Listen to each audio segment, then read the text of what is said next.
Good evening and welcome to Cupertino Insight. For those of you who feel you can never afford to buy a home in Cupertino, stay tuned. I want to tell you about a city program, and you may qualify to buy one of 15 new homes in the city of Cupertino. Then we'll take a trip to Memorial Park to see two events that occurred on a recent weekend. But first, one of the biggest problems that seems to happen in Cupertino and often comes before council are problems dealing with neighborhood traffic. Bert Viskovich, Public Works Director, is here to tell us tonight about some general information and also to discuss a specific item that council will also be talking about tonight. Then we'll talk to two residents who live in that area and hear their opinions about what they think should be done. Bert, can you describe the situation as far as neighborhood traffic goes?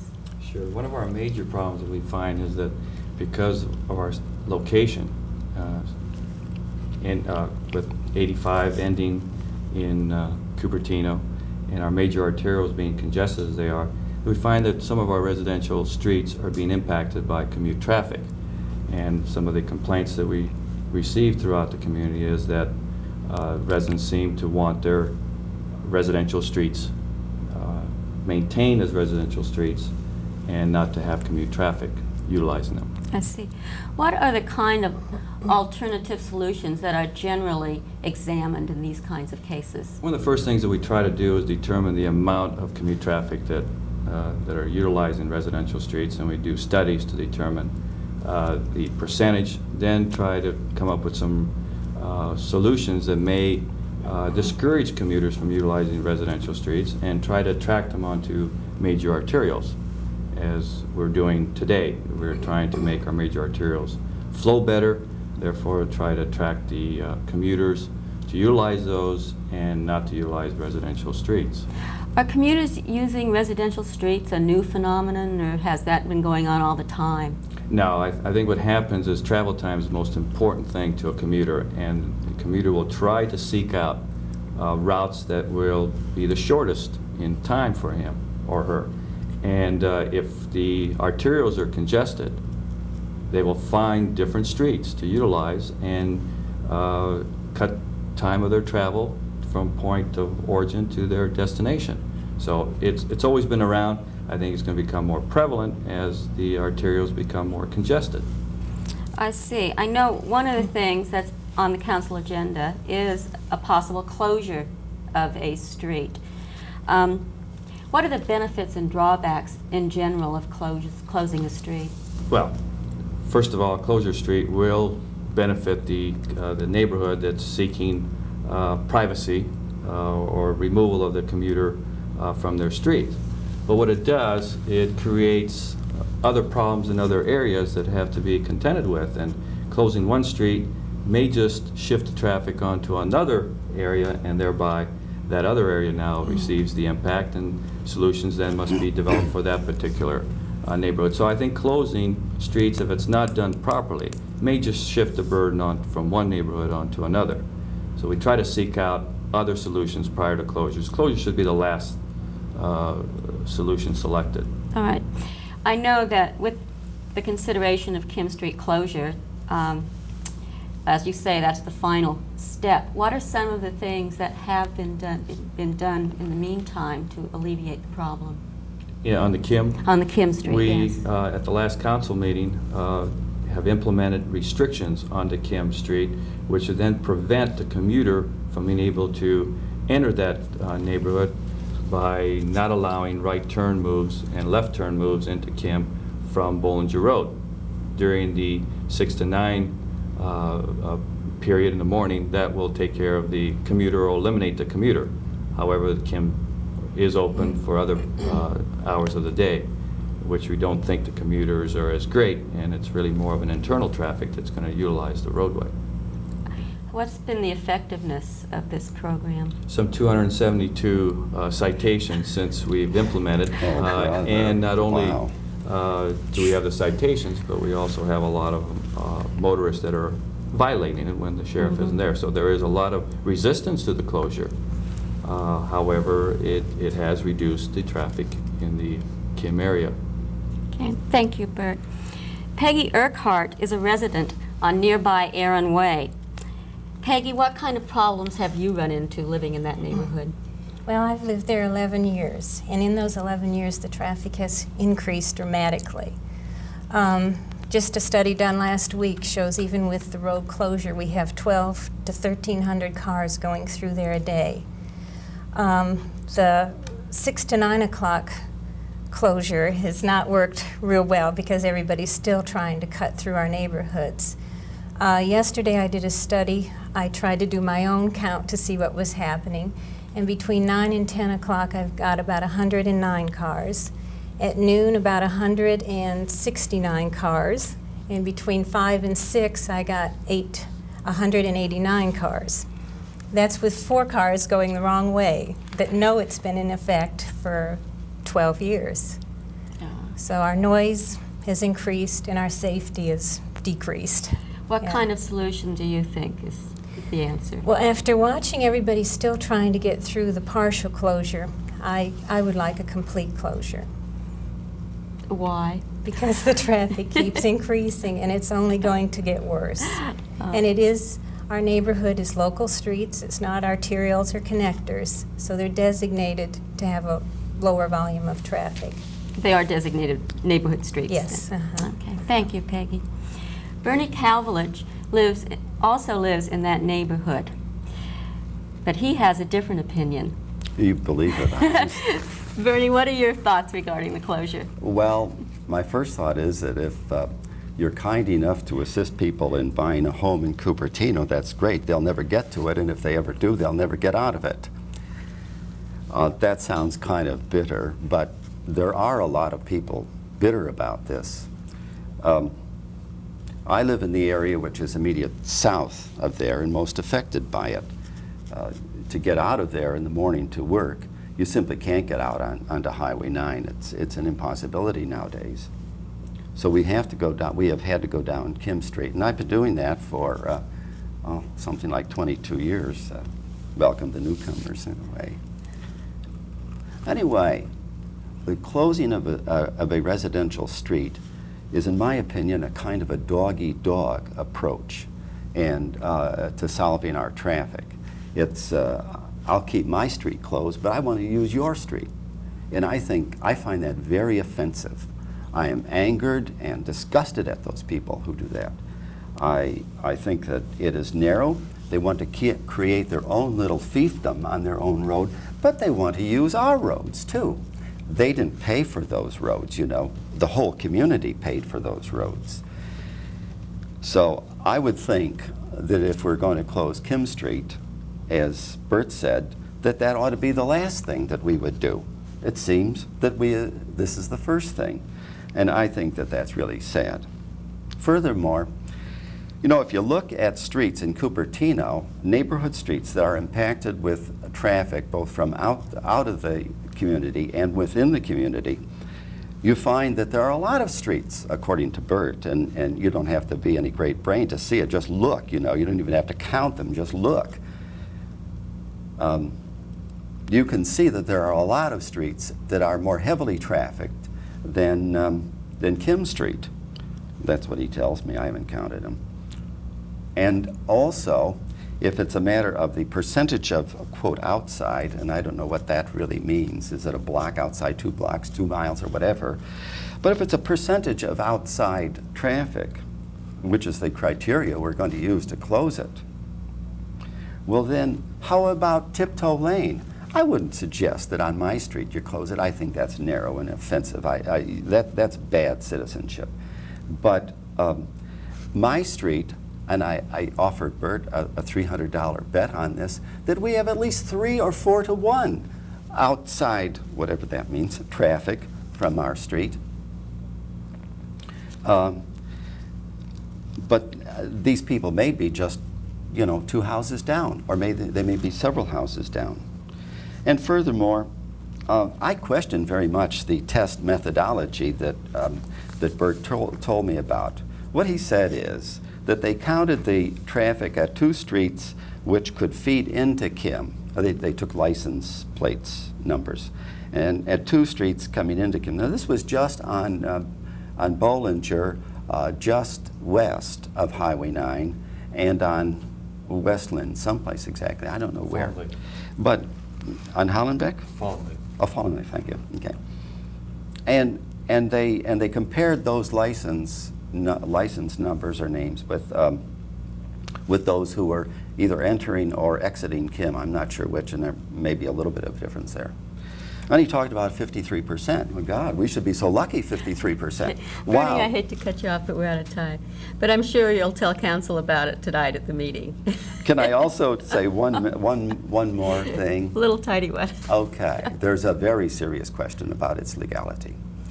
I have just been on the phone with David Levine, who has handled the Rumford case, the landmark case that went to the Supreme Court in Berkeley, for about a half an hour. And I could just give you one little thing. He told me a lot of things, and I obviously am not going to say that. But one little thing is that any closure of a street must be accompanied simultaneously, okay, with a broader solution to the problem. And we ought to emulate Sunnyvale. They've done it marvelously. I wish we had done it. All right. Thank you all for joining us. I really appreciate your sharing your views. I know it's a difficult situation, but thank you very much. The Cupertino Senior Center offers a variety of activities all year.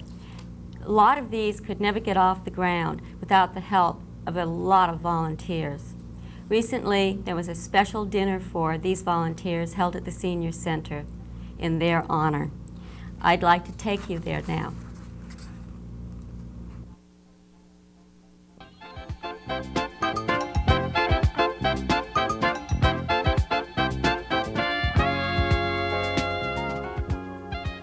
This is the 3rd year the Cupertino Kiwanis Club has been involved in this, and this is a Senior Citizens Volunteer Recognition Luncheon.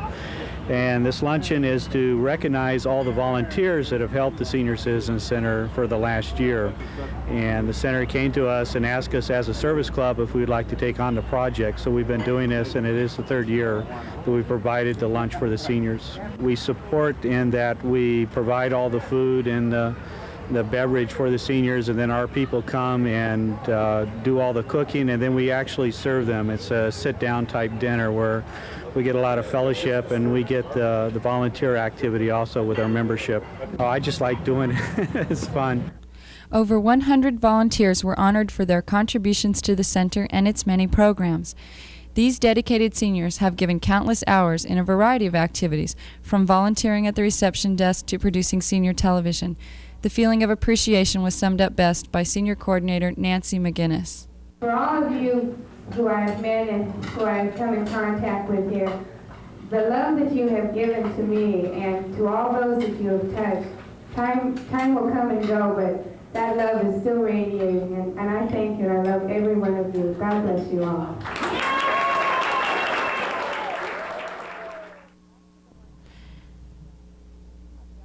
After the lunch and entertainment program, we had the opportunity to talk with a few seniors who have given unselfishly of themselves over the years. Dorothy Clark has been volunteering for over 4 years as an assistant case manager. Her nursing background is helpful as she provides services to those seniors in need. Most of the cases are homebound, and they're elders who need almost crisis care. And so we contact them and we get them services.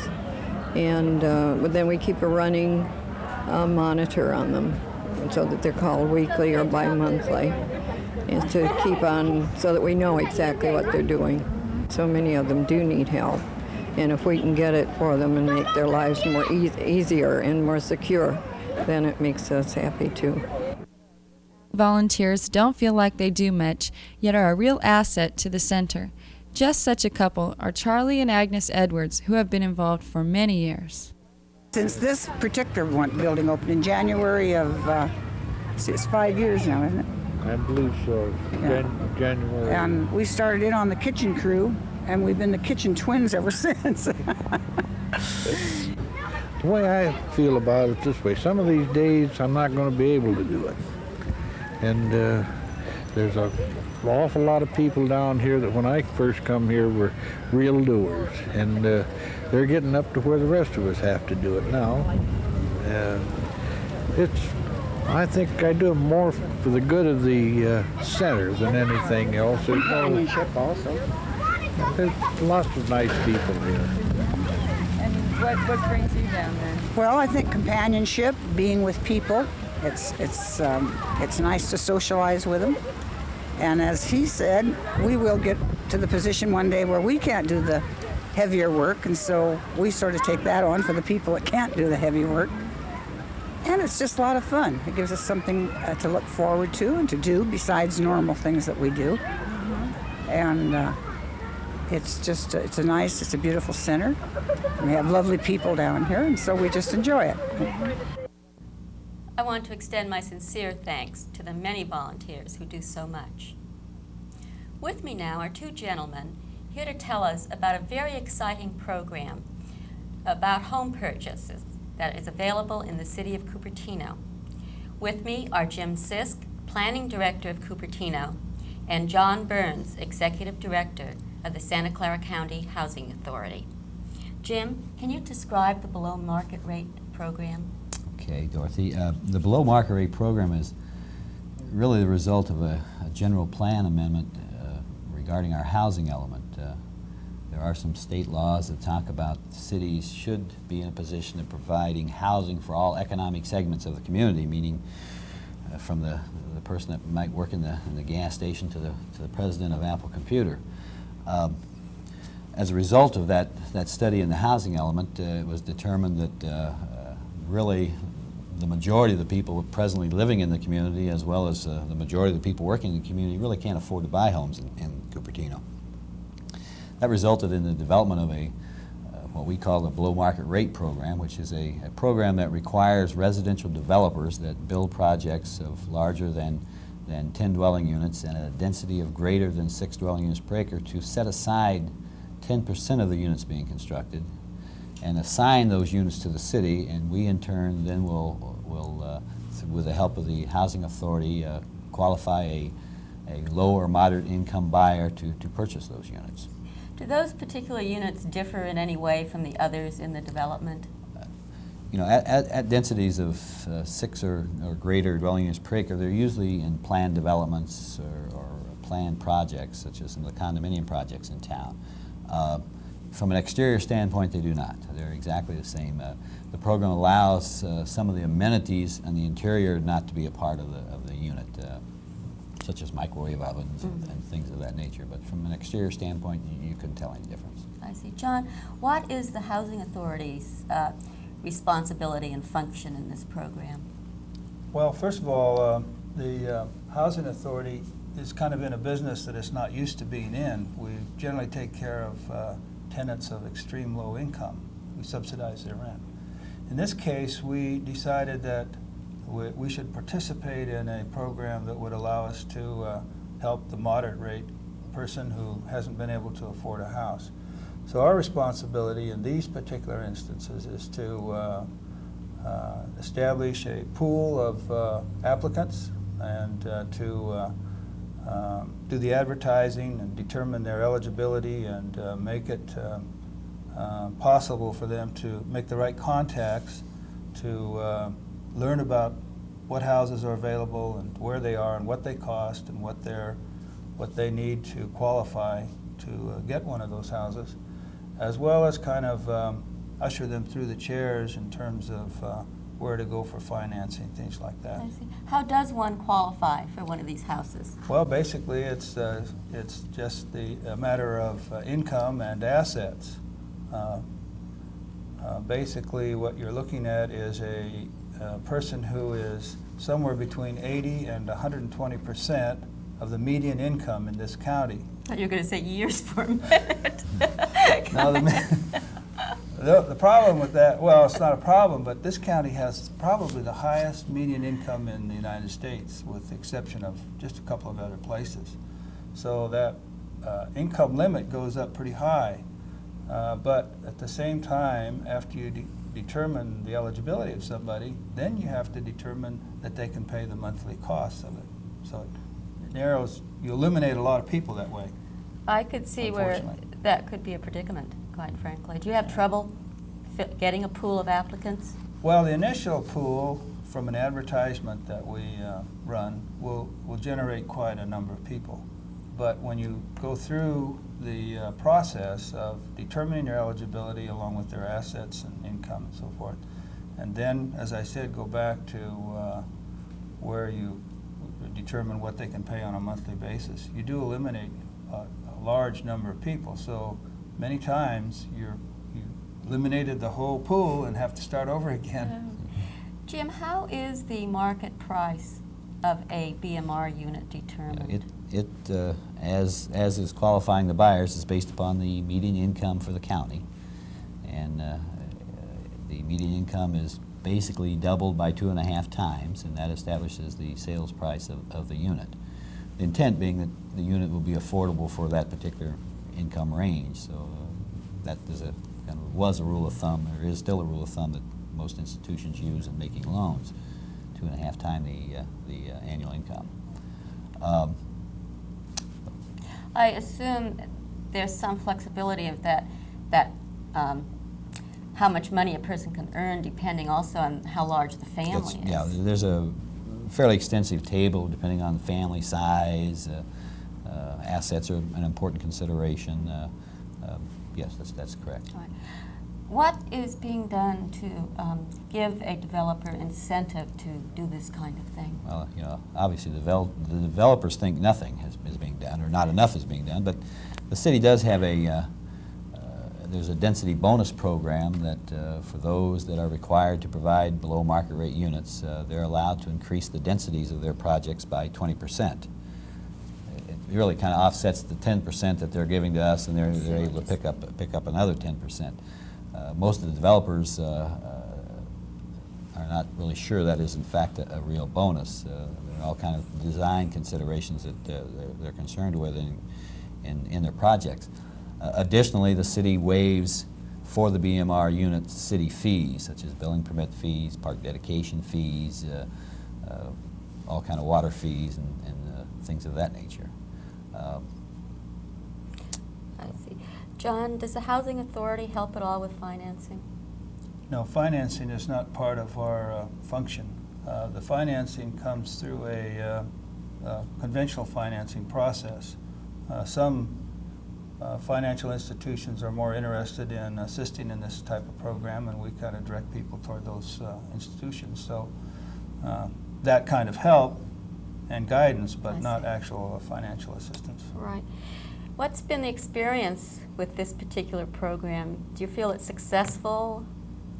Well, as far as I'm concerned, we've, with the exception of maybe in 1980 when all of real estate was not very good, we certainly have had no problem placing people in the BMR units. What it really gets down to the market rate, the market sales price for the unit is probably $150,000, and a BMR sales price is probably $70,000. So there's really no. I think there's a lot of buyers. There may be some issues about qualifying for those loans, but there's a lot of people that would like to live in Cupertino, that work in Cupertino, and that's one thing we neglected to mention, that there is some priority to people working in the community. The goal is to people working in the community should be able to live in the community. That one gets of the goals. Commuter off the streets, right? Well, that's one of the goals as well, certainly. That's the first criteria is whether they live in and work in Cupertino.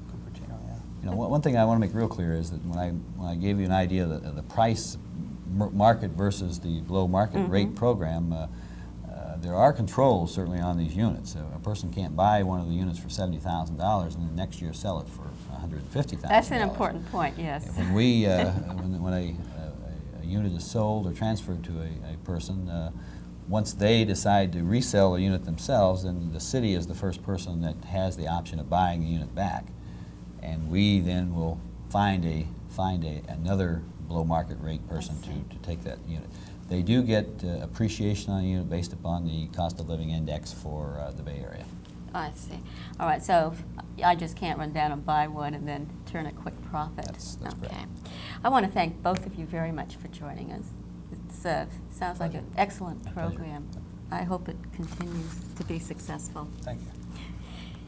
You can get more information and an application for a BMR unit from the Housing Authority at 999 West Taylor Street, San Jose, or by calling them at 275-8770.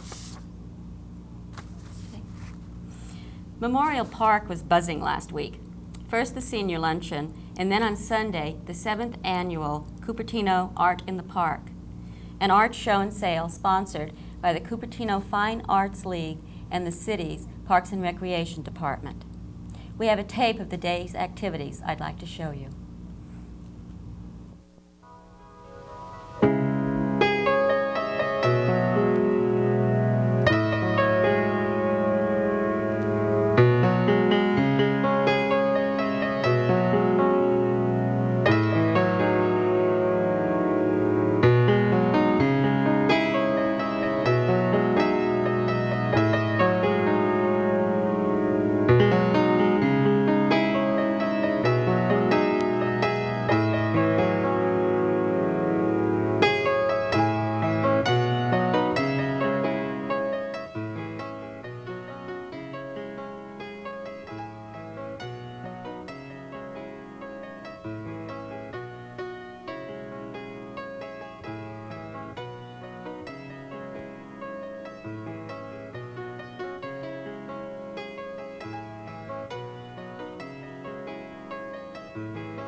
Are interested in joining the Cupertino Fine Arts League or participating in their many exhibitions, please contact Judy Ackert at 738-0695.